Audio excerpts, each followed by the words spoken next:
नमस्कार, आप देख रहे हैं इंडियन टीवी 24 और मैं हूं दीपक तिवारी। कुख्यात बदमाश विकास दुबे को आखिरकार एनकाउंटर में मारकर ढेर कर दिया गया।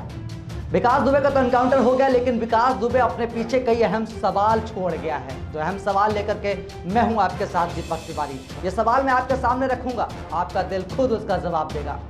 सबसे बड़ा सवाल ये खड़ा होता है कि जब मध्य प्रदेश की पुलिस विकास दुबे को गिरफ्तार करती है, उज्जैन के महाकालेश्वर से उसकी गिरफ्तारी होती है और मध्य प्रदेश की पुलिस यूपी एसटीएफ के हाथों विकास दुबे को सौंप देती है। यूपी एसटीएफ लेकर के कानपुर के लिए आती है और ऐसे में सवाल ये खड़ा होता है कि जो विकास दुबे का एनकाउंटर हुआ है, मैं मानता हूं कि विकास दुबे अपराधी था, उसका एनकाउंटर होना भी जरूरी था।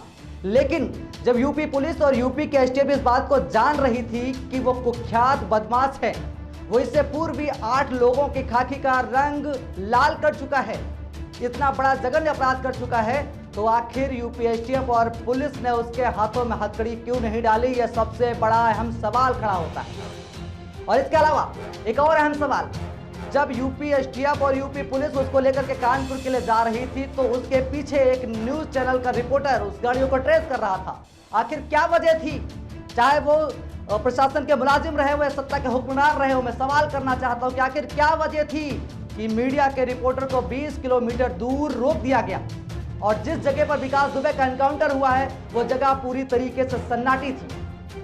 प्रत्यक्षदर्शियों का कहना है कि उन्हें सिर्फ और सिर्फ गोली चलने की आवाज आई। और सबसे बड़ा सवाल ऐसे में खड़ा होता है कि जिस जगह पे गाड़ी पलटी है और जो गाड़ी पलटी है वो टीयूवी है, जबकि जिस गाड़ी में विकास दुबे को लाया जा रहा था वो सफारी थी।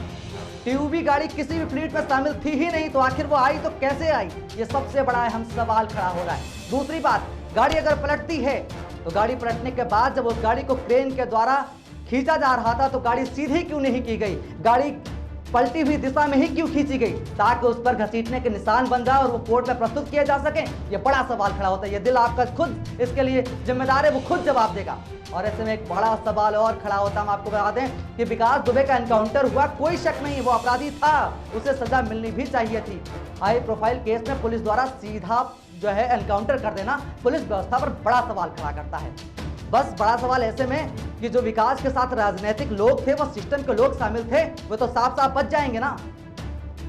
जिसकी गिरफ्तारी जिस तरीके से हुई वो सरेंडर होना लग रहा था और उसका सीधा एनकाउंटर विकास दुबे ढेर कर दिया गया, चला गया।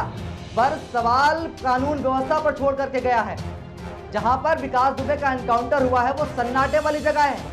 एसटीएफ की गाड़ी पलटी, पर पलटने का घिसटने का कोई भी निशान नहीं। 20 किलोमीटर पहले गाड़ी को रोक दिया गया।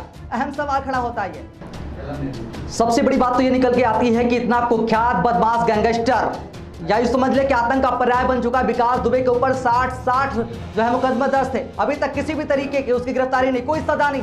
विकास दुबे का किन राजनीतिक लोगों से, पुलिस व शासकीय अधिकारियों से उसका संपर्क था, पर्दा पड़ा रह जाएगा, उजागर नहीं हो पाएगा।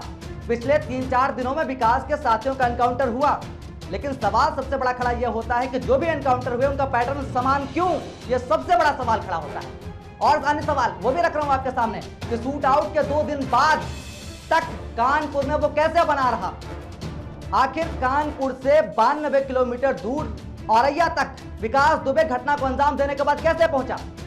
और औरैया से 385 किलोमीटर दूर फरीदाबाद का सफर है।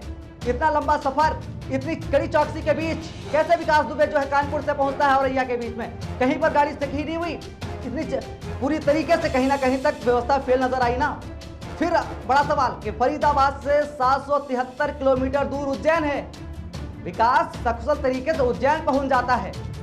क्या सोचा हुआ समझा हुआ सरेंडर था? क्या खाकी और खादी की मिली भगत थी? यह बड़ा सवाल है।